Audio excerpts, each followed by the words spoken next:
Le Mali vient d'écrire une nouvelle page de son histoire avec la pose de la première pierre d'un vaste chantier pour refonder l'infrastructure hospitalière du pays par le président de la transition. C'était ce matin au centre de santé de référence de Korofina.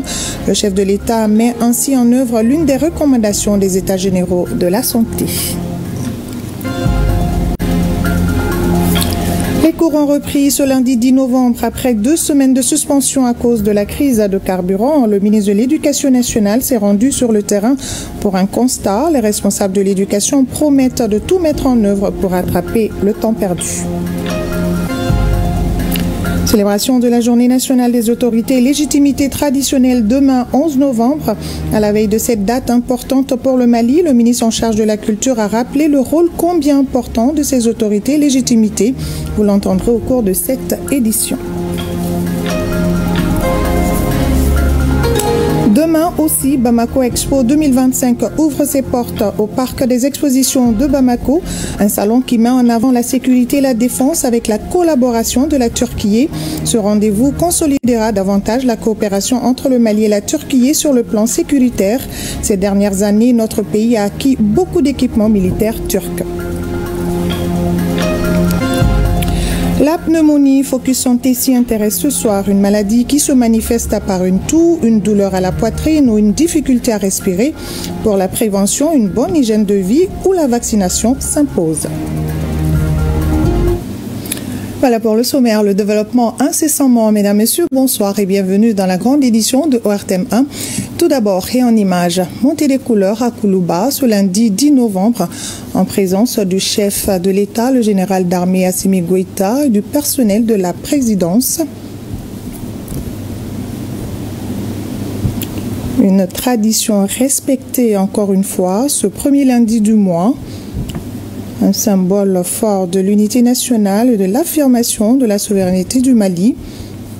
Il traduit la volonté constante des autorités de la transition de promouvoir le civisme, de renforcer le sentiment d'appartenance et d'inculquer à chaque citoyen les valeurs de patriotisme et de devoir envers la nation. Montée des couleurs ce matin à Koulouba, en présence du chef de l'État, Assimi Goïta. Une tradition respectée ce premier lundi du mois. Un symbole fort de l'unité nationale et de l'affirmation de la souveraineté du Mali.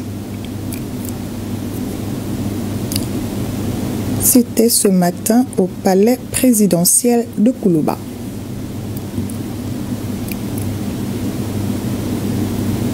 Le président de la transition entouré de ses collaborateurs pour la montée des couleurs ce premier lundi du mois.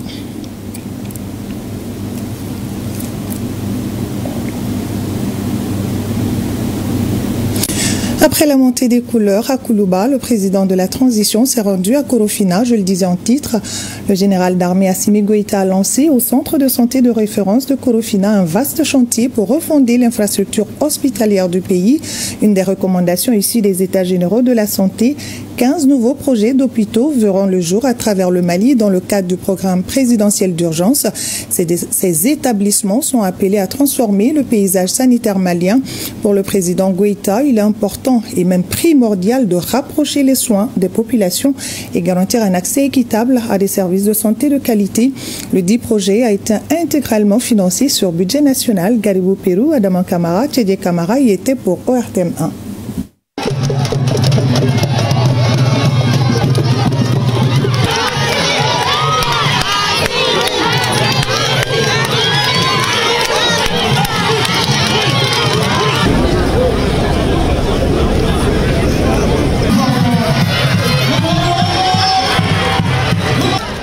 Pierre providentielle, pierre de l'espérance et de la renaissance sanitaire à Korofina.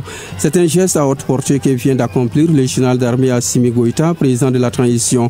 En posant la première pierre de ces infrastructures sanitaires, le chef de l'État inscrit une fois encore son nom dans le marbre de l'histoire en marche vers la modernité. Il s'agit de 15 établissements hospitaliers ultramodernes, des édifices qui seront conçus selon les normes les plus exigeantes pour rapprocher les soins des citoyens et garantir à chacun un accès équitable à la santé. C'est avec un immense espoir que je viens de lancer le projet présidentiel d'urgence hospitalière. Et cette initiative, qui couvre une grande partie de notre territoire, vise à doter notre pays d'infrastructures hospitalières de qualité et conformes aux normes sanitaires et surtout en phase avec la carte hospitalière. L'un des avantages de ce projet, c'est de rapprocher la sécurité sanitaire des populations tout en garantissant des soins de qualité. Quand il y a eu les états généraux sur la santé, c'était l'une des recommandations phares. Donc je pense qu'aujourd'hui c'est une réalité et nous ne pouvons que féliciter l'ensemble des acteurs qui ont contribué à la réalisation de ces différents projets. Ambitieux, visionnaire et inédit dans sa conception, le programme présidentiel d'urgence lancé par le président Goïta repose sur 3 grands volets. D'abord, la transformation des centres de santé de référence des arrondissements de Bamako en véritables hôpitaux de district. Ensuite, la construction de nouveaux hôpitaux de district. Enfin, la réalisation d'hôpitaux régionaux modernes en adéquation avec la nouvelle carte hospitalière nationale. Autant de chantiers qui traduisent la volonté ferme du chef de l'État de bâtir un système de santé robuste, équitable et souverain. Ce projet ambitieux comporte 15 sites et surtout s'articule autour de 3 volets. Le premier volet concerne la transformation des CCRF de 7 arrondissements en hôpitaux de district. Et le deuxième volet va concerner la construction de nouveaux hôpitaux de district à travers le pays. Et le troisième volet, évidemment, va concerner la réalisation d'hôpitaux régionaux. Et ce projet phare, aujourd'hui, est entièrement financé par le budget national. Et ces infrastructures seront dotées d'équipements de dernière génération. Financé intégralement sur le budget national, le programme illustre la confiance renouvelée en la capacité du Mali à porter lui-même son développement. Réalisé simultanément sur les 15 sites retenus, ils donneront naissance à des structures équipées de technologies médicales de dernière génération et dotées de toutes les commodités nécessaires à une prise en charge efficace des patients. Ainsi, les CCRF de Bamako s'apprêtent à revêtir un visage nouveau, tandis que des hôpitaux de district et de région verront le jour à Bla, Kangaba, San, Kouchala, Bougouni, Djoila, Nyoro, Bandiagara et Koulikoro. Des infrastructures à fort impact social appelées à réduire significativement les évacuations sanitaires. C'est le minimum que nous pouvons offrir à nos populations. Et toute activité dépend de la santé. Et quand vous n'êtes pas en bonne santé, ça sera difficile d'atteindre les objectifs que nous nous sommes fixés pour l'avènement du Mali Koura. Donc je pense qu'aujourd'hui c'est le minimum que nous devons apporter à nos populations. D'abord la santé, et la santé c'est un droit, c'est une obligation. Et je pense qu'avec la mise en place de ces différentes infrastructures, nous pourrons vraiment compter sur l'avenir de nos populations en termes d'engagement et en termes de rentabilité. Et à cela, je voudrais inviter Madame le ministre de la Santé et du Développement social à veiller à la continuité du service public et pendant la durée de la construction et surtout de veiller au respect du délai contractuel avec les entreprises. Le calendrier de mise en œuvre est clair, 12 mois pour les hôpitaux de district et 24 mois pour les hôpitaux régionaux. Par cet acte fondateur, le président Goïta réaffirme une vision, celle d'un Mali debout, souverain, solidaire, où chaque citoyen, où qu'il soit, ait droit à la santé et à la dignité. La pierre ainsi posée symbolise la grandeur retrouvée de la nation malienne. Le peuple venu nombreux saluer cet engagement a eu raison d'acclamer le président Goïta, celui que beaucoup désignent déjà l'artisan du renouveau sanitaire.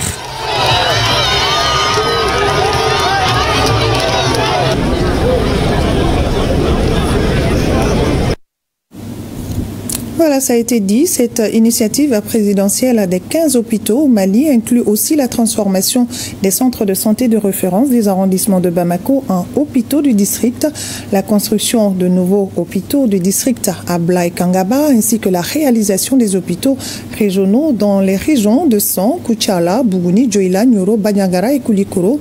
Espoir pour les populations et grande satisfaction pour la hiérarchie sanitaire, nous dit Barakissa Ouattara. C'est une véritable modernisation de nos structures sanitaires qui vient d'être engagée.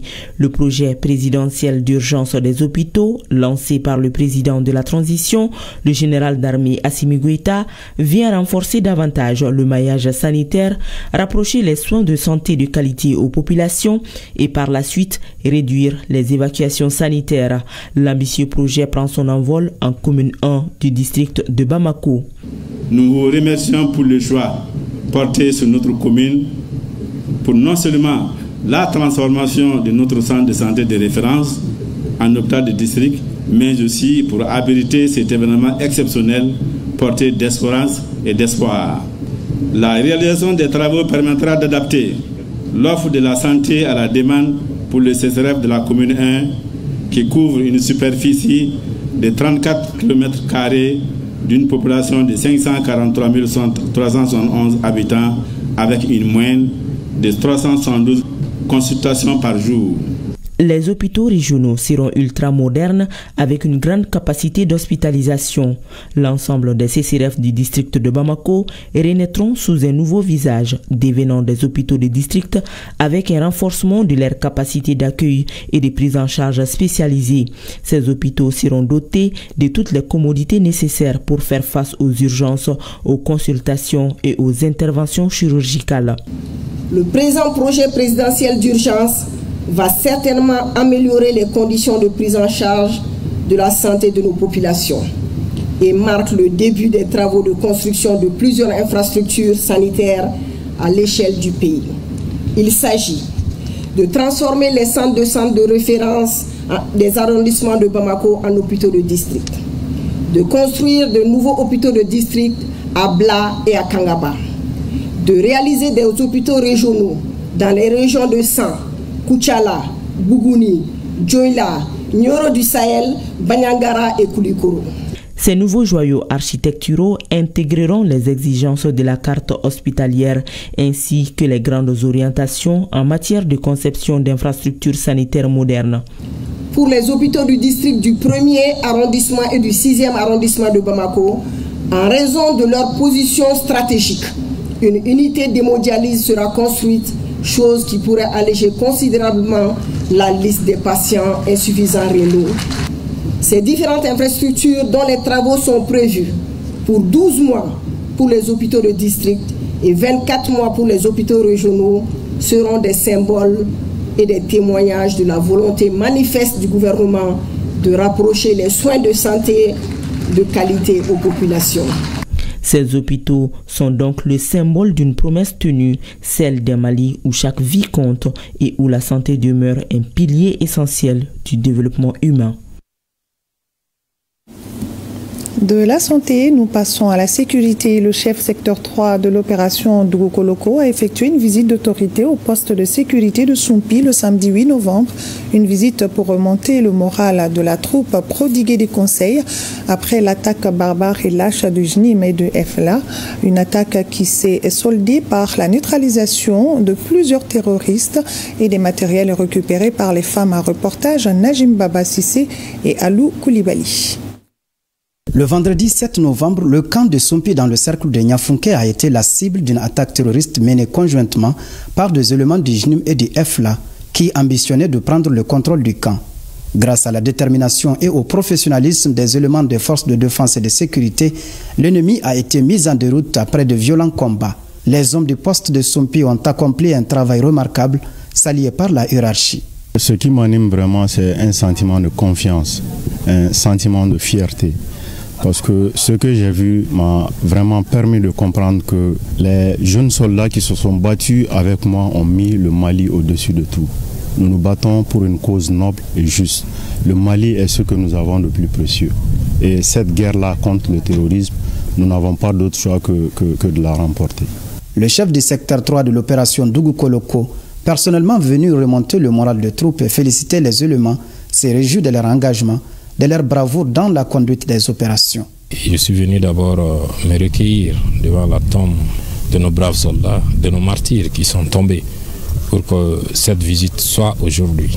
Et souhaiter aussi prompt rétablissement aux blessés qui ont aussi donné de leur sang pour que le poste puisse exister. Et je suis venu aussi avec le message du commandant du théâtre centre pour féliciter les hommes qui se sont battus et qui continuent à se battre au quotidien pour que le secteur soit sécurisé, pour que Sumpi et ses alentours soient sécurisés. Nous avons aussi profité pour apporter de la logistique. Après 2 rudes combats, il fallait quand même renforcer le poste. Nous sommes venus pour renforcer le poste en termes de commandement, mais aussi en termes de matériel de combat. Avant de se retirer, le chef secteur 3 a aussi rendu visite aux blessés Fama, dont quelques cas graves ont été transportés à Tombouctou. Il leur a transmis les messages d'encouragement des hautes autorités. Dieu merci.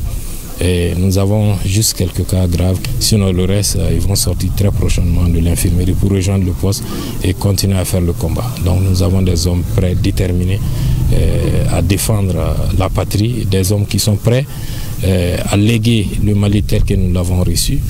Et voilà pourquoi nous allons continuer à nous battre au quotidien pour que le Mali puisse rester un et indivisible, pour que le secteur puisse rester un et indivisible, pour que le secteur soit sécurisé, les personnes et les populations et leurs biens soient préservés. L'ennemi a subi d'importantes pertes. On dénombre une vingtaine de corps des terroristes retrouvés sur place. Côté logistique, 2 véhicules pick-up détruits, 1 récupéré en bon état. Plusieurs motos et matériels divers. À Niafunké, tout comme à Gundam, le commandant de zone a rencontré les responsables des postes de sécurité et les a invités à redoubler de vigilance. À présent, le contenu de ce communiqué, la Commission nationale des droits de l'homme, CNDH, en sa qualité d'institution nationale des droits de l'homme, exprime son inquiétude et sa vive préoccupation face aux atteintes aux droits humains dont sont de plus en plus victimes les femmes.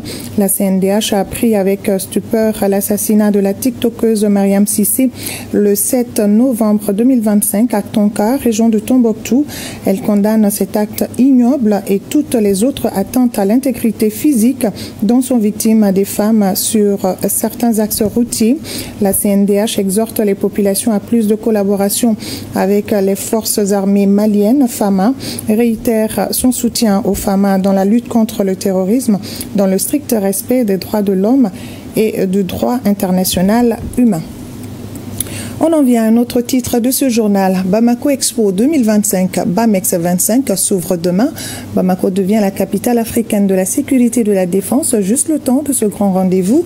Un salon rendu possible grâce au partenariat Mali-Turquie, une coopération qui se renforce davantage sur le plan sécurité et défense avec l'acquisition par notre pays d'équipements militaires turcs et la mise en place de programmes de formation. Bemba Sibi nous parle de ce partenariat stratégique entre le Mali et la Turquie. Dans un contexte géopolitique mondial en pleine mutation, le rapprochement entre le Mali et la Turquie illustre la dynamique d'une coopération sud-sud renforcée et indépendante.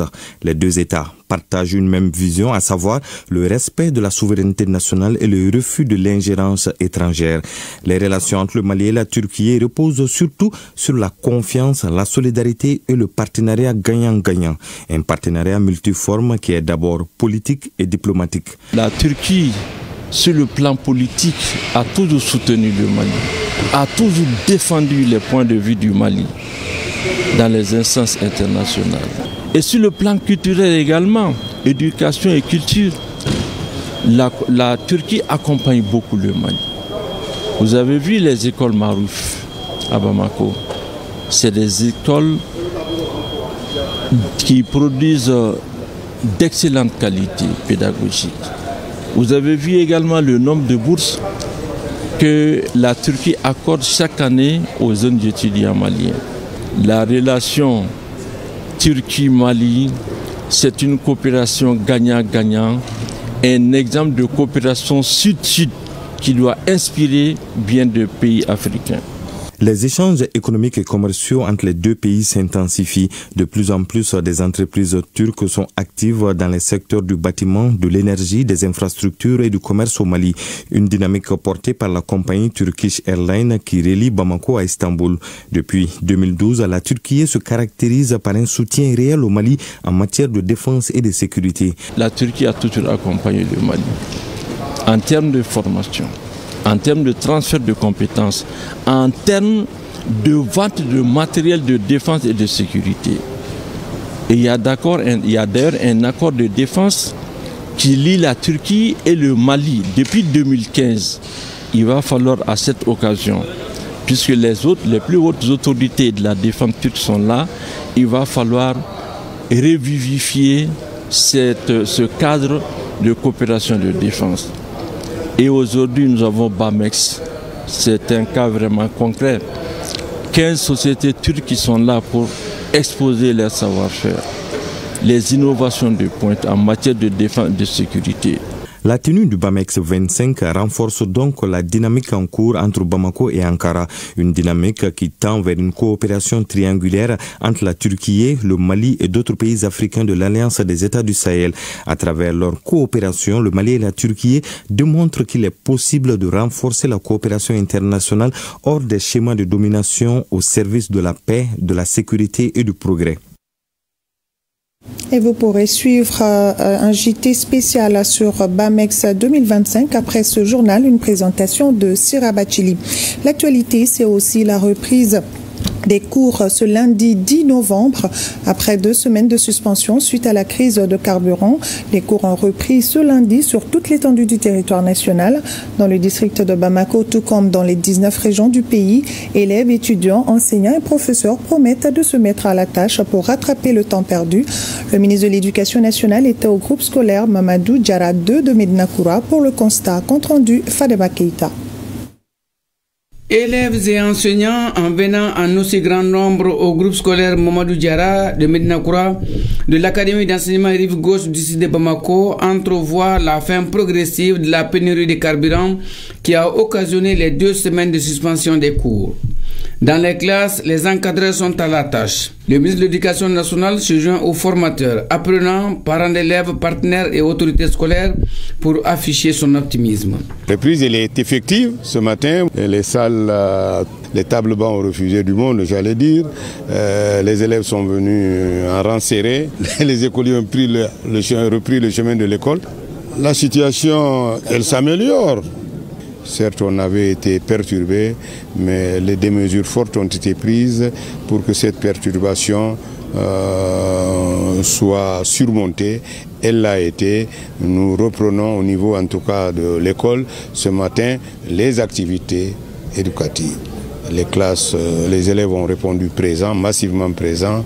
Les encadreurs sont là. C'est un bonheur pour le ministre que je suis. Nous sommes prêts à relever les défis pour que les enfants puissent reprendre les cours d'abord et atteindre les niveaux normaux des nombres de semaines que les enfants doivent prendre pour terminer l'année académique 2025-2026.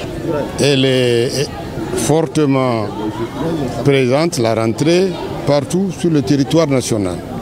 Je crois que les premières informations que j'ai, je pense que tout le monde a pris le train de la reprise en marche.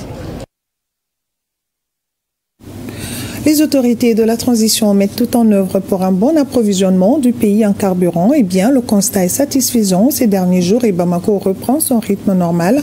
Une situation saluée par les automobilistes, les usagers et les conducteurs des transports en commun. Ce lundi 2 novembre, une de nos équipes a sillonné plusieurs quartiers de la capitale pour le constat. Souma Ouaïdara. Bamako bouge à nouveau. Sur les grands axes de la capitale, les embouteillages font leur retour, mais cette fois, ils ont un goût de soulagement. Le carburant coule de nouveau dans les réservoirs. Pour les habitants, ce retour n'est pas qu'une question de déplacement, c'est un souffle de liberté. L'employé arrive enfin à l'heure au travail. L'étudiant n'a plus à parcourir des kilomètres à pied. Avec cette situation, il était très difficile pour pour moi de me déplacer de Sirakoro jusqu'à Kati. Mais Dieu merci, j'ai enfin pu trouver suffisamment d'essence et j'ai repris mes activités. Même en voyant la circulation, on constate qu'il y a eu beaucoup d'améliorations en termes d'approvisionnement. Les automobilistes et les usagers savourent ce changement. Les interminables files devant les stations-service se réduisent peu à peu et les déplacements quotidiens reprennent leur rythme normal. Personnellement, je n'ai pas rencontré de difficultés depuis le début de la crise du carburant. Le seul problème, c'est qu'il est impossible de faire les pleins. Le plafond est limité à 20 000 francs CFA de carburant, ce qui n'est malheureusement pas suffisant pour mettre à jour. Je suis très content car ma moto est en train d'être approvisionnée en essence. Mon tarif est de 5 000 francs CFA. Je n'ai eu aucune difficulté concernant les files d'attente. Vu que je suis une personne âgée, on me cède toujours la place. Je salue les autorités maliennes pour leur résilience. Pour les transporteurs, après des jours de galère, la reprise de l'approvisionnement est un véritable ouf de soulagement. Je ne peux exprimer ma joie. J'ai pu faire le plein de gasoil dans ma voiture. Je peux donc travailler durant ces 2 jours. Il était difficile de s'approvisionner. Maintenant, ce n'est plus le cas. La semaine passée, précisément le mardi et mercredi, il y avait suffisamment de carburant. Et on souhaite que la situation continue ainsi. J'ai enfin eu du carburant et je suis content. Je suis conducteur de transport en commun et mon gagne-pain dépend de cela.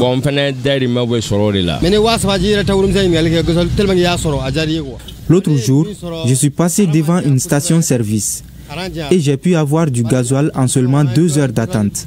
Tellement que j'étais content, je n'ai même pas réclamé la monnaie.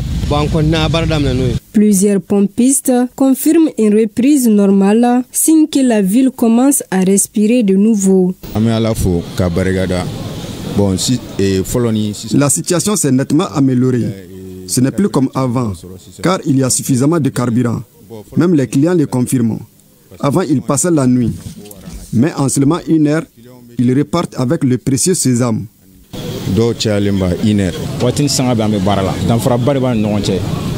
Maintenant, on travaille 24 heures sur 24 heures. Mais avant, ce n'était pas le cas, car on pouvait laisser des jours par manque de carburant. À moins de 2 heures, on arrive à satisfaire nos clients.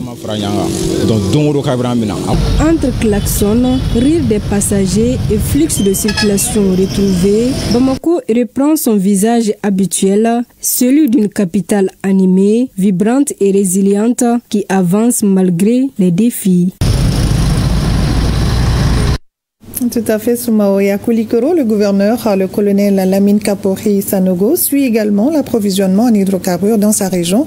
À cet effet, il a rencontré les membres du comité régional de gestion des crises et catastrophes pour faire le point de la situation. Les détails avec Boubacar Sissoko. Depuis quelques jours, les habitants de la ville de Koulikoro n'ont pas eu de carburant. Face à cette situation de crise, le gouverneur de région a convoqué d'urgence les membres du comité régional de gestion des risques et catastrophes pour identifier les solutions qui s'imposent afin d'approvisionner la cité du Méguétan en hydrocarbures. Cette rencontre visait 2 objectifs principaux. Premièrement, c'était l'approvisionnement en quantité en carburant de la ville de Koulikoro. Deuxièmement, c'était comment répartir géographiquement cette quantité de carburant. Le premier point, depuis un certain temps, nous avons constaté qu'il y a moins de 10 000 litres de carburant qui sont fournis au niveau des stations et au niveau des points de vente. Donc au bout de quelques heures seulement, les populations parviennent à s'approvisionner et à vider cette quantité qui est fournie au niveau de la station et au niveau des points de vente. Donc ça, c'est vraiment une remarque que nous avons faite. Cela prouverait certainement que les citernes qui démarrent de Bamako ne viennent pas expressement pour Koulikoro. Sinon, une citerne remplie fait 45 000 litres, selon les spécialistes. À l'issue de la rencontre, les réflexions ont abouti à un certain nombre de solutions d'atténuation de la crise de carburant. Il serait souhaitable que les citernes démarrent de Bamako pour Koulikoro. C'est très important. Deuxièmement, il se trouve qu'il y a seulement 2 à 3 stations qui sont fournies en carburant de façon hebdomadaire. Ces 3 stations ne parviennent réellement pas à servir la population parce qu'il y a un afflux important. une influence autour de cette station-là. Donc nous avions souhaité que ces différentes sociétés acceptent à donner des quantités de carburant aux stations qui n'en ont pas, pour permettre à la population, pour des raisons sécuritaires, que la population ne se masse pas au niveau des seuls points de vente ou des seules stations. Ça pourrait être une convention entre les sociétés, les promoteurs de stations. La moralisation de la gestion de cette situation de pénurie de carburant et la prise de conscience collective à rationaliser la consommation sont les seuls moyens à surmonter cette crise d'hydrocarbures, interpelle le chef de l'exécutif régional. Également ce communiqué, le ministère de la Communication, de l'Économie numérique et de la modernisation de l'administration porte à la connaissance du public qu'un avis de recrutement relatif à la mise en place de la télévision de la Confédération des États du Sahel est publié dans le quotidien national l'essor du lundi 10 novembre 2025. Et jour suivant, à cet effet, le ministre chargé de la Communication informe les personnes intéressées à déposer leur dossier de candidature à la direction des ressources humaines du secteur des infrastructures dans la cour du ministère des Transports et des Infrastructures 6 à Dar Salam, Bamako. Alors Bamako, le 10 novembre 2025. Et notre équipe de reportage s'est rendue sur le terrain pour ce triste constat, incendie à la direction de Kafodjiguineo, 6 de la ACI 2000, en commune 4 du district de Bamako, aux environs de 14h30. Plusieurs dégâts matériels, c'est le triste bilan de ce sinistre. Heureusement, pas de perte en vie humaine grâce à la vigilance de la protection civile qui a pu maîtriser la situation. Écoutons le colonel Adama Diatiki Djara, directeur régional de la protection civile de Bamako, au micro de Bouraïma Diallo et Adama Kamara. Aux environs de 14h40, nous avons été alertés pour feu au niveau du siège Kafodjiguineo. Donc, le centre de secours le plus proche, ça c'est l'ACI 2000, qui s'est présenté sur le lieu, a demandé un renfort. Et c'était un feu qui concernait 2 voitures à côté des barriques contenant des produits d'hydrocarbures et le groupe électrogène aussi. Donc nous avons mobilisé 4 engins pompes plus une citerne d'appui, ça fait en tout 5. Donc l'effectif total engagé, 70 pompiers. Et vous avez vu les résultats, Dieu merci, nous avons quand même pu maîtriser le feu. Et pour le bâtiment, une seule partie, la partie qui était quand même proche du feu, a été quand même brûlée. Sinon le reste du bâtiment quand même n'a pas été brûlé. Il y a eu quand même aussi des gens qui étaient là-bas, qui ont été sauvés. Il n'y a pas eu de perte en vie humaine. Quelques éléments qui ont inhalé du monoxyde de carbone et ils ont été quand même secourus sur place. Encore une fois, nous profitons de votre micro quand même pour demander à nos concitoyens de revoir quand même le produit qu'ils gardent. L'essence est vraiment très très inflammable et l'essence est rapide. Donc il est mieux quand même de sauvegarder son bâtiment, son environnement, mettre le minimum dans le véhicule, rouler avec, ensuite prendre encore, vaut mieux quand même que garder l'essence. Et pour garder l'essence, ça demande plusieurs conditions. Et celui qui le fait, il doit être spécialiste ou bien il fait appel aux spécialistes qui viennent voir et mettre en place, si possible, un piquet d'incendie pour sécuriser. Pas plus tard que tout récemment, vous avez vu, les pompiers sont dans la station par rapport au piquet d'incendie et ils font face au début de feu. Et Dieu merci, ça va. Voilà, suivant ces conseils de la protection civile. Célébration de la journée nationale des autorités et légitimités traditionnelles, c'est demain, 11 novembre, ici à Bamako. Le thème retenu pour cette édition est rôle, responsabilité des autorités et légitimités traditionnelles dans l'éducation et la construction du Mali d'Inkoura. À la veille de cette célébration, le ministre de l'Artisanat, de la Culture, de l'Industrie hôtelière et du Tourisme a tenu à rappeler le rôle éminent que jouent nos autorités et légitimités traditionnelles dans la refondation de nos institutions et dans l'avènement du Mali d'Inkoura. La synthèse de son intervention avec Alousseni Touré. Le 11 novembre est désormais institué Journée des autorités et légitimités traditionnelles au Mali. En attendant la célébration demain mardi 11 novembre sous la présidence du chef de l'État, le ministre en charge de la culture, gardien des traditions, rappelle le rôle et la place des autorités et légitimités dans l'éducation et dans la construction du Mali d'Inkoura. Une journée dédiée aux autorités et légitimités traditionnelles découle de la vision du président du Mali, le chef de l'État, le général d'armée Assimi Goïta, qui, en raison du rôle et de l'importance des autorités et légitimités traditionnelles, qu'ils ont joué dans la refondation de l'État, dans la reconstruction, dans la cohésion nationale, dans l'éducation à la citoyenneté, et a voulu consacrer par décret une journée totalement et entièrement dédiée aux légitimités pour mettre un accent sur leur rôle et leurs responsabilités, mais surtout pour valoriser leurs fonctions et mettre la gouvernance locale au service du développement de la gouvernance de notre pays et aussi dans le but d'un développement local inclusif. Comme vous le savez, les autorités et les légitimités traditionnelles sont un maillon essentiel dans les dispositifs, que ce soit dans nos traditions, que ce soit dans la vie de tous les jours, dans nos quartiers, dans nos communautés, dans nos collectivités. Ils jouent un rôle prépondérant, essentiel pour la construction, pour le vivre ensemble, pour la cohésion sociale. L'occasion a été saisie par le chef du département pour rappeler la belle coïncidence entre cette première célébration et le décret présidentiel instituant cette année 2025, année de la culture.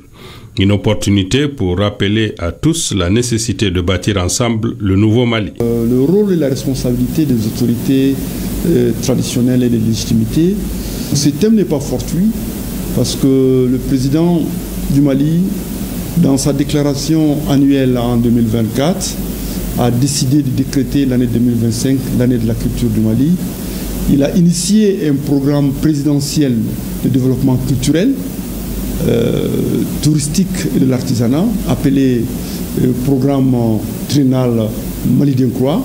Ce programme a mis à profit toute cette année sur la transmission de ces valeurs sociétales à travers nos espaces Faso Barokane qui ont été animés ou co-animés par les légitimités traditionnelles, mais aussi nos différents programmes de Faso Sifiso qui ont travaillé sur la transmission de l'éducation de nos valeurs sociétales aux enfants. On est allé au plus bas niveau des enfants de 7 ans à 12 ans pour les inculquer les valeurs de Dambé et de Maya, chose qui est essentielle pour l'avènement du Mali Croix. Et donc tout ceci en lien avec les légitimités traditionnelles.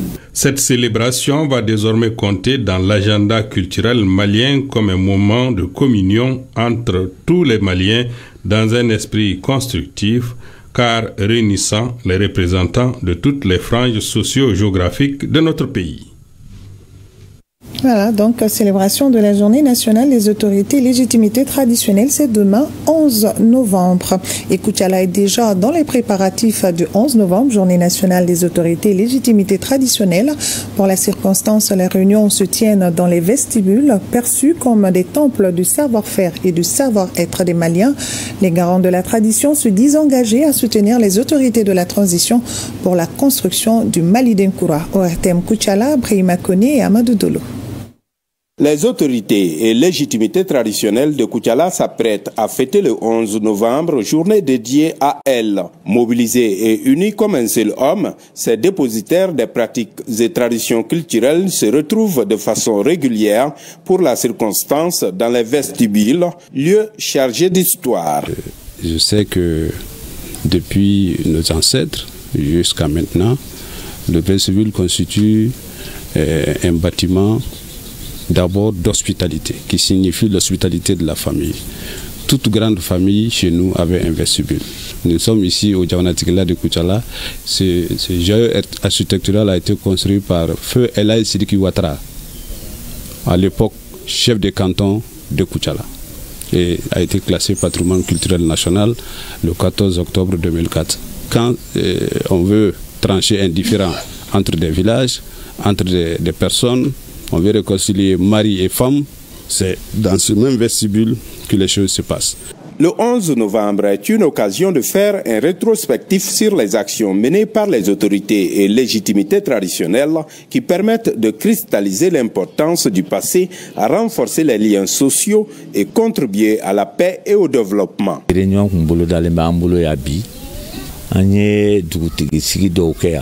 Nous préparons notre journée dans ce vestibule.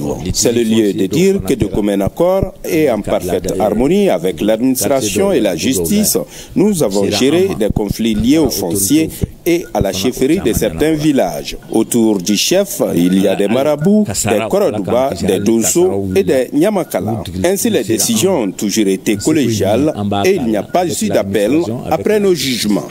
Le thème de cette année, intitulé « Rôle et responsabilité des autorités et légitimité traditionnelle dans l'éducation et la construction du Mali d'Inkroua » inspire les garants de la tradition. Depuis les temps anciens, les enfants étaient éduqués par les sages du village, par les chefs du village, par les notables, par toutes les autorités traditionnelles. Et il s'agit pour moi de rester avec ces valeurs traditionnelles-là, d'encadrer les enfants avec ces valeurs traditionnelles-là, pour que les enfants puissent avoir l'amour du travail, le respect des aînés. Grand respect du président à l'endroit des légitimités. Nous sommes fiers et très contents. Il nous a rendus grands. Nous sommes prêts à agir promptement pour la paix dans notre pays. À Koutiala, les autorités, légitimités traditionnelles et l'administration travaillent main dans la main pour prévenir les conflits et contribuer à l'épanouissement des populations. Je salue la résilience de la population de Koutiala. Je tiens aussi à saluer et encourager nos légitimités traditionnelles pour ce qu'elles font quotidiennement pour la stabilité, le vivre ensemble et le développement harmonieux de notre région. L'occasion est bonne pour moi de demander à tous ceux qui, par orientation religieuse, par mauvaise compréhension ou par profit du gain, ne cessent de donner du tort à leurs parents, frères, sœurs et amis. Ils doivent revenir à la raison. Nous n'avons que ce pays et nous y demeurerons. Le seul bien commun que nous partageons ensemble, sans aucune forme de contestation, de considération, est le plus grand Mali, qui est aujourd'hui présidé avec clairvoyance par son Excellence le général d'armée Assimi Goïta, chef de l'État, qui n'a qu'un seul objectif: la paix, la cohésion sociale, le vivre ensemble sur l'ensemble du territoire national. L'édition 2025 de la fête du 11 novembre, coïncidant avec l'année de la culture, s'annonce tonifiante en ce sens qu'elle implique mieux les autorités et légitimités traditionnelles dans l'éducation et la construction d'un Mali d'Inkroua, un type de Malien nouveau respectueux des valeurs morales.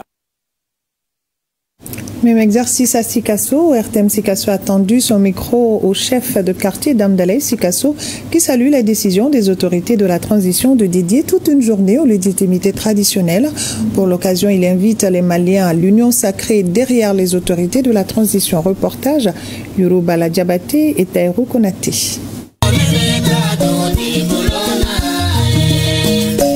Du haut de ses 70 ans et de son mètre 80 environ, Karim Koné impose respect et sérénité. Chef de quartier d'Amdalaï Sikasso depuis 2022, cet ancien agent technique de la CMDT, fort de 4 décennies d'expérience, incarne le trait d'union entre le fonctionnaire d'hier et celui d'aujourd'hui.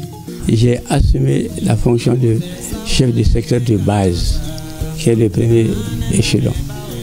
Après, je fus nommé chef des airs.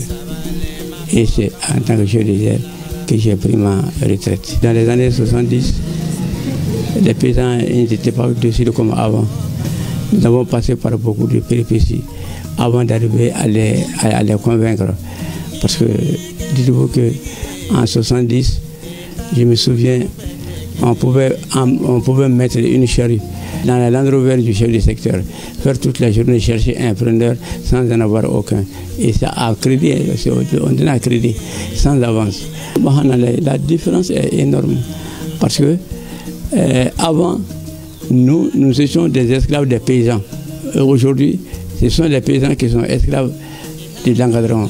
Interrogé sur l'institution d'une journée consacrée aux légitimités traditionnelles, le natif de Koumantoum se dit pleinement satisfait de cette initiative portée par les autorités de la transition. Aujourd'hui, la nomination des chefs de quartier en tant que légitimités traditionnelles et surtout les macarons qu'on nous a donnés, ça a donné de plus, ça a donné du tourisme. Parce que partout où le chef de quartier sort maintenant, il est reconnu comme chef de quartier. Et je vous avoue qu'aujourd'hui, les gens se respectent tellement ces Macron, ces chefs se respectent tellement ces nominations qu'on ne peut pas croire. Malgré les multiples difficultés auxquelles le pays est confronté, le septuagénaire garde bon espoir que le Mali saura se relever, n'en déplaise aux plus pessimistes. L'espoir est grand. Là où nous partons aujourd'hui, si jamais le Mali arrive à se tenir debout aujourd'hui, c'est sûr que nous partons par une fin meilleure pour un avenir radieux. Là, j'ai beaucoup d'espoir.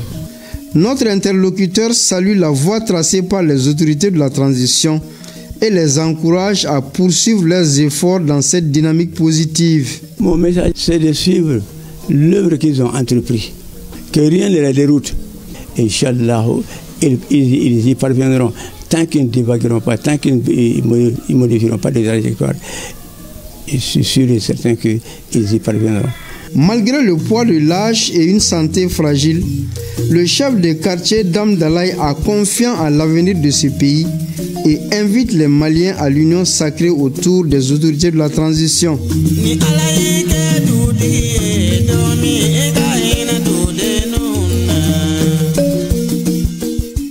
Longue vie à Papi Karim Koné. Sur un tout autre plan, pour améliorer les recettes, le directeur général des impôts rencontre les agents de ces directions et centres d'impôts du district de Bamako et de Kati. Le directeur et sa délégation sont allés s'enquérir de la mise en œuvre des recommandations et instructions et aussi saluer l'appui des agents pour la bonne marche des structures et encourager leur participation aux efforts du gouvernement. Reportage Nyanya Traoré et Mbarakou Maïga. Les autorités du Mali compte sur la Direction générale des impôts pour relever les défis. Comme un chef de bataillon, le voilà le directeur général des impôts face à ses troupes. Nous sommes au centre des impôts 1, 2, 3 et celui de Kati.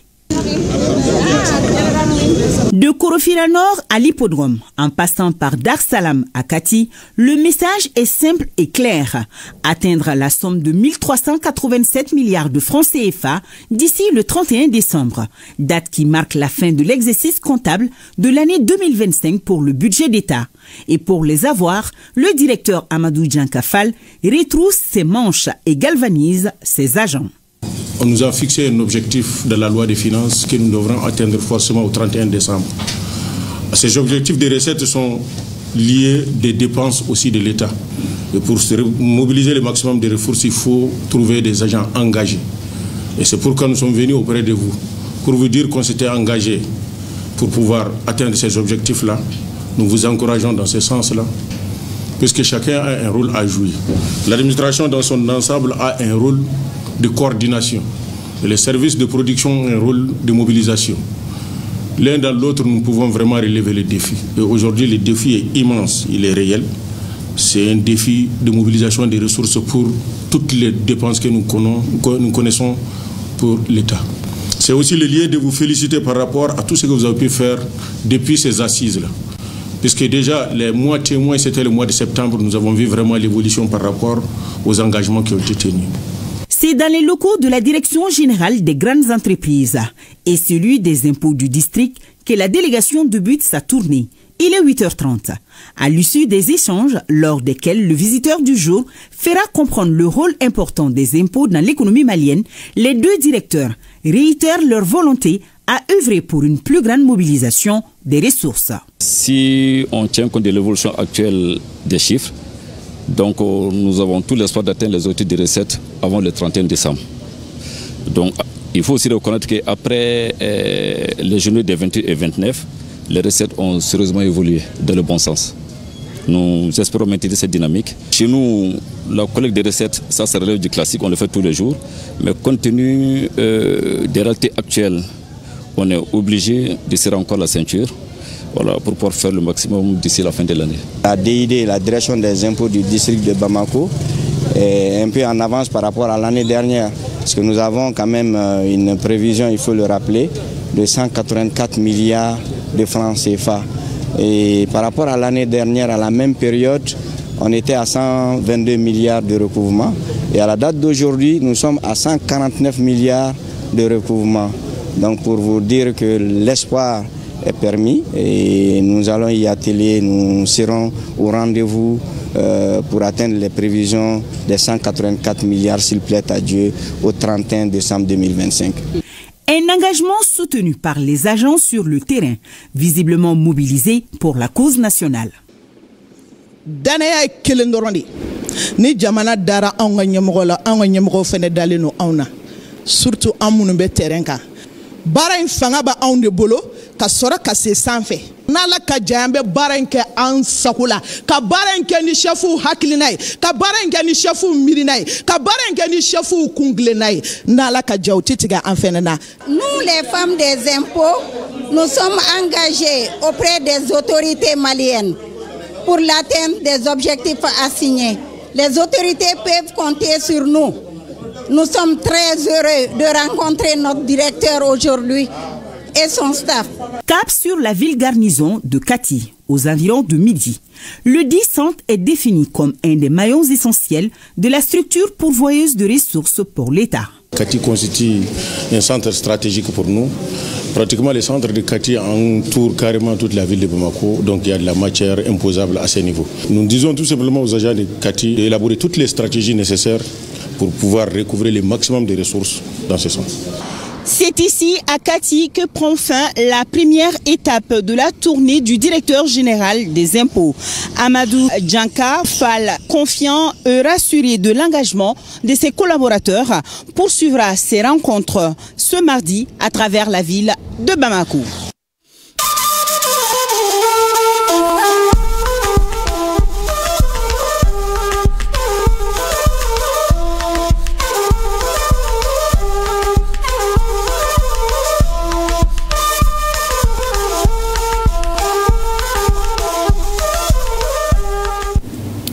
L'actualité AES nous amène d'abord au Burkina Faso. Le ministre de l'économie et des finances burkinabé s'est rendu dans 3 unités industrielles de la ville de Bobo-Dioulasso pour s'imprégner de l'état d'avancement des travaux pour les 2 premières et du processus de fonctionnement pour la dernière.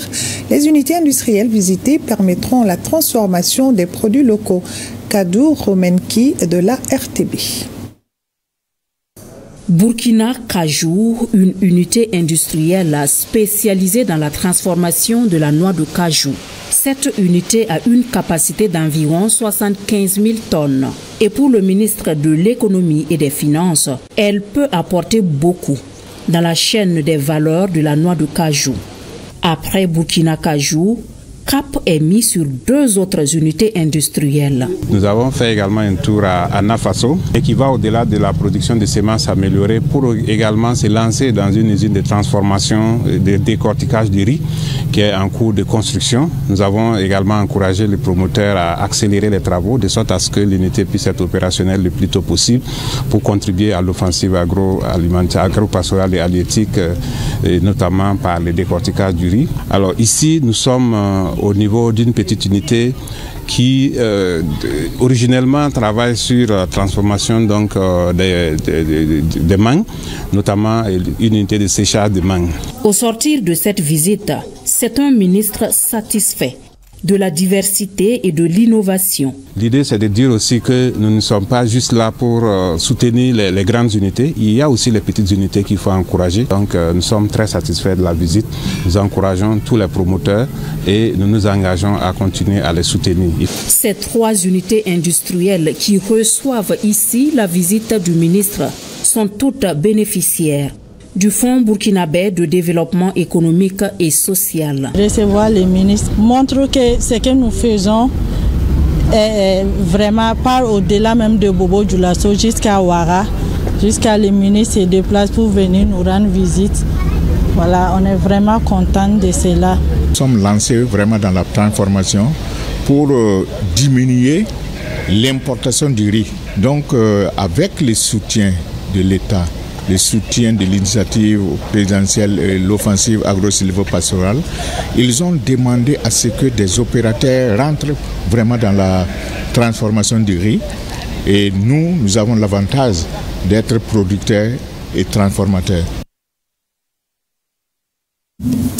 Et au Niger, après le département de Gaya, le président de la République, chef de l'État, le général Abdraman Chani, a également présidé un important meeting populaire au niveau de la tribune de Dosso. Plusieurs sujets d'intérêt national ont été abordés, notamment la sécurité. Ali Hachimou de la RTN. C'est un accueil exceptionnel, digne d'hospitalité légendaire, qui a été réservé ce matin au président de la République, chef de l'État, le général d'armée Abdraman Chani.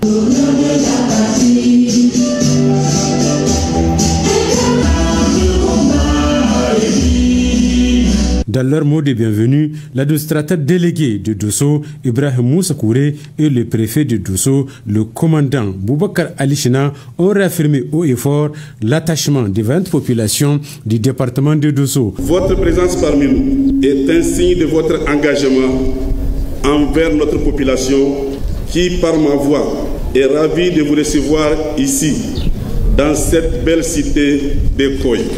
Je puis vous assurer, Excellence, Monsieur le Président de la République, qui est toute la population de la commune urbaine de Dosso, hier comme aujourd'hui et même demain, reste mobilisée autour des idéaux du Conseil national pour la sauvegarde de la patrie et de la vision de votre Excellence. Après une période de dérive et de désorientation qui a fragilisé l'édifice national, le Niger avait besoin d'une refondation nationale basée sur l'autorité et la responsabilité. Comme le rappelle une sagesse du terroir, quand le tam-tam de l'unité résonne, tous les pieds dansent au même rythme. Abondant dans le même sens, le gouverneur de la région de Dosso s'est dit honoré puis réconforté de cette visite de travail. Grâce à vous, notre grand pays affirme et assume sa souveraineté partout où cela est nécessaire. Ceci n'est pas démontré, c'est une réalité quotidienne. Dans son discours en germain, le président de la République, chef de l'État, le général d'armée Abdraman Chani, a indiqué que la région de Dosso, à l'instar des autres localités du pays, est confrontée à plusieurs défis qui ont pour nom insécurité grandissante, insertion professionnelle des jeunes, les conflits entre les acteurs ruraux, insécurité alimentaire.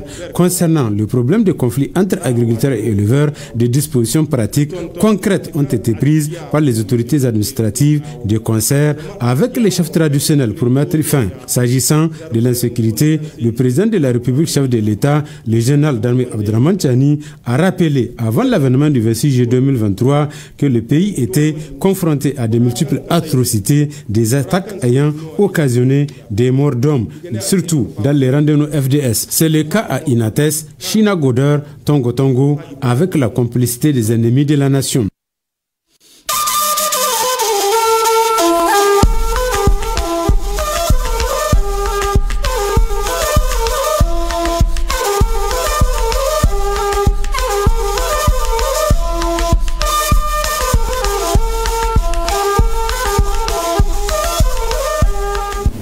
Voilà, nous reformons la page AES pour parler de Focus Santé. Après l'embolie pulmonaire, la rédaction s'intéresse aujourd'hui à la pneumonie. La maladie est contagieuse et se manifeste principalement par une toux, une douleur à la poitrine ou une difficulté à respirer.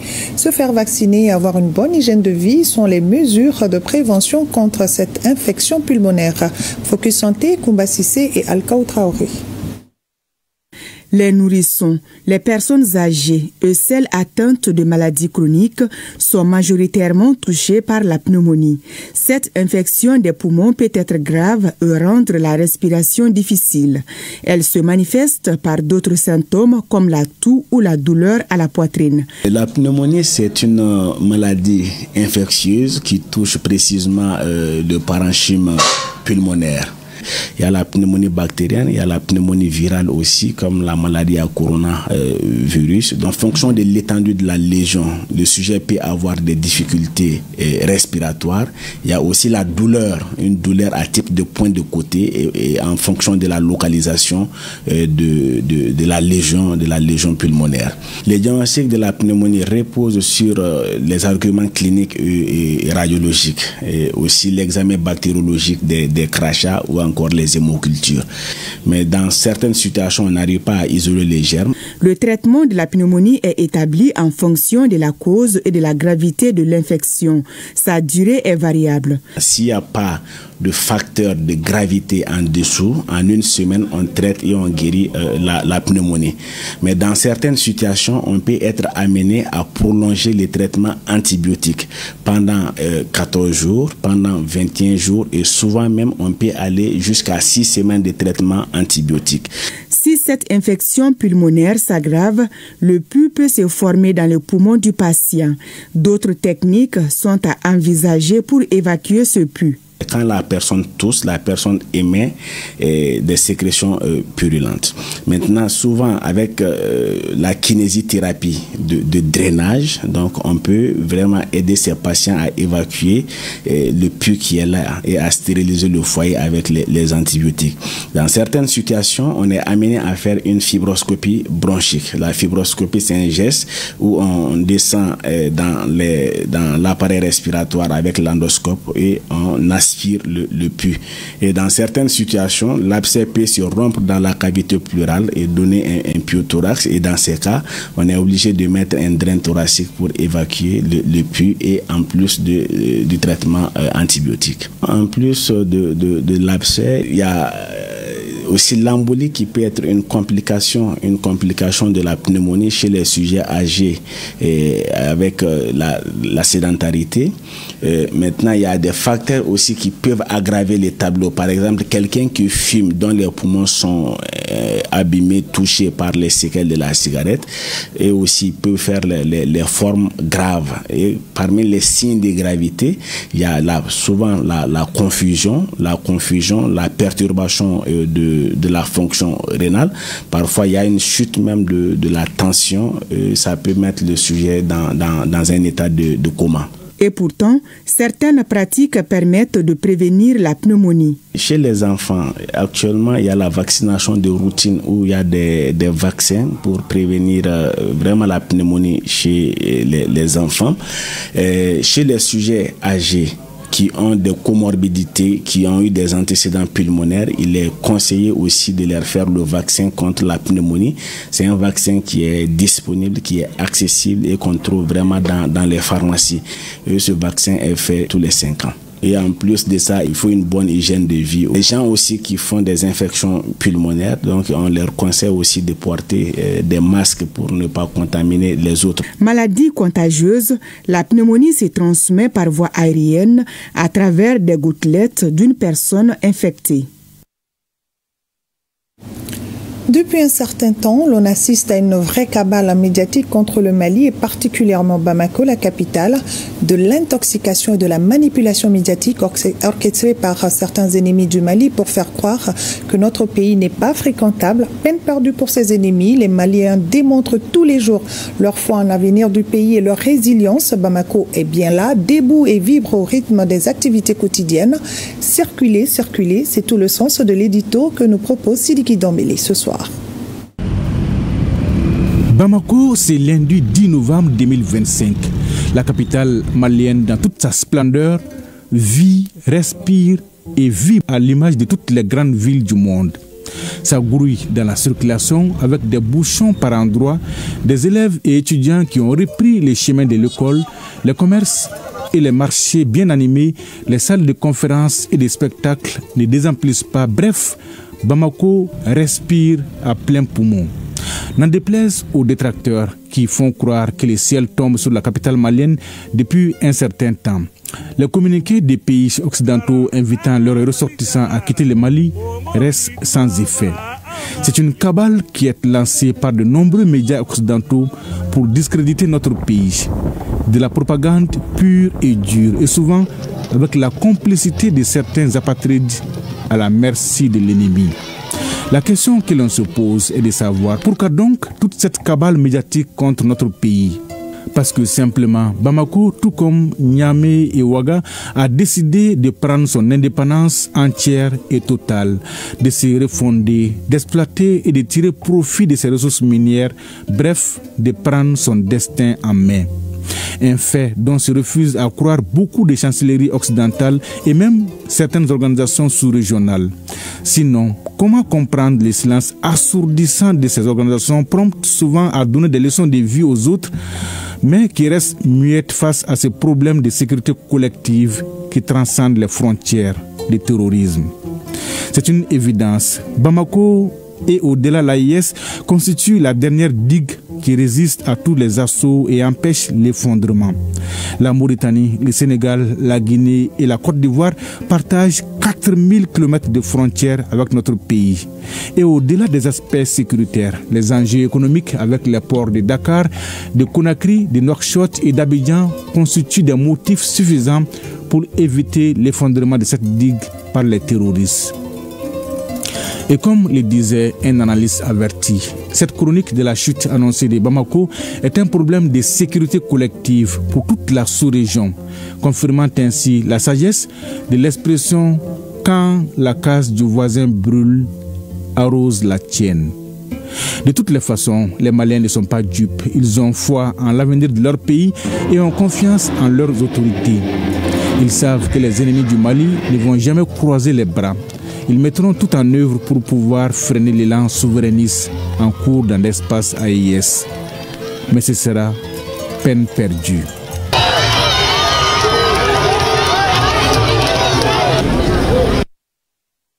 Bien d'ici Damali et Bamako debout plus que jamais.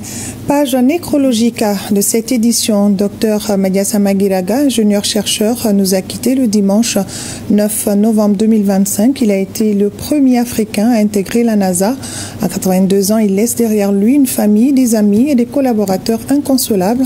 Une perte pour le Mali, l'Afrique et le monde entier. Reportage Youssouf Diakité et Aruna Diarra. Dr Madiassa Maguiraga, ingénieur-chercheur et figure emblématique de l'enseignement supérieur et de la technologie, est arraché à l'affection de tous et accompagné ce dimanche 9 novembre 2025 en sa dernière demeure par une famille durement éprouvée, les amis et les collaborateurs. La famille Maguiraga perd un de ses dignes fils de façon générale. Nous qui sommes ses enfants, nous perdons un de nos pères de référence. Un père qui nous a cultivé trois grandes choses. La première des choses, c'est la culture de l'excellence, le travail bien fait, le respect du bien public et l'unité de la famille. Madiassa Maguiraga, peut-être comme vous le savez, n'était plus quelqu'un pour la famille Maguiraga. C'est vrai, nous sommes ses héritiers, mais c'est quelqu'un qui appartenait au Mali entier, qui appartenait à l'Afrique entière. Ce qu'on retient particulièrement du Dr Maguiraga, c'est qu'il a été le premier Africain à intégrer the National Aeronautic and Space Administration, la NASA. Nous avons tous inspirés dans la famille et même dans le pays. C'est quelqu'un, il est généreux, il est sociable. Parce que quand moi je l'ai vu une fois dans son bureau, il y avait une longue file de personnes qui étaient assises. Mais j'ai dit, El Haj, nous on l'appelle affectueusement à la maison El Haj. J'ai dit, El Haj, mais est-ce que tu peux satisfaire à tous ces gens-là? Il dit, mais ils sont dans les besoins. Si je ne les donne pas, comment ils vont faire? Donc vous voyez, donc cela veut dire que c'est quelqu'un, et il était noyé dans sa renommée. Ni Maguiraga jera kapiri bite ani soudainement baraka nyongo fe katla nin che fana jera amatikala abe mo buna abe mo karama abe hine aywa ni dongo nan mi fang ngo anga tonu kene wara kan mi dini ngani ala kitilam nodo beni sidan rodo. Pour mémoire, Dr Madiassa Maguiraga est le fondateur du Centre international des technologies avancées CITA au Mali, s'inscrivant dans une démarche de promotion de la recherche et de l'innovation sur le continent. Son engagement ne s'est pas limité au monde académique. Il a été candidat à la présidence malienne en 2002 et 2007 au compte du Parti progressiste populaire. Son décès laisse un vide dans les sphères scientifiques et éducatives africaines. À 82 ans, il laisse derrière lui un monde scientifique et une famille inconsolable. Une perte pour le Mali, l'Afrique et le monde. Paix à son âme, amen. C'est l'essentiel de l'actualité de ce lundi. Merci à vous de l'avoir suivi. Demain 13h, retrouvez Aïché Baba Keïta. Pour ma part, au plaisir de vous retrouver même heure, même plateau, Dieu voulant. Nos grands-pères disaient que les difficultés ne sont pas des défaites, mais des apprentissages déguisés. Le Mali dans nos cœurs et dans nos prières. Et le rendez-vous, c'est demain mardi 11 novembre au Parc des Expositions pour la première édition du Salon international de la défense et de la sécurité BAMEX 2025. Je vous propose un avant-goût.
Nous laissons derrière nous tout ce que nous avons de plus cher. Enfants, épouses, amis, pères et mères. Fièrement, nous répondons à l'appel du devoir. Pour que les déplacés et les réfugiés rentrent à la maison. Pour que nos enfants reprennent le chemin de l'école. Pour que jaillisse la lumière de la réconciliation entre les peuples, pour le Mali, pour la patrie. Cette voie, nous l'avons choisie.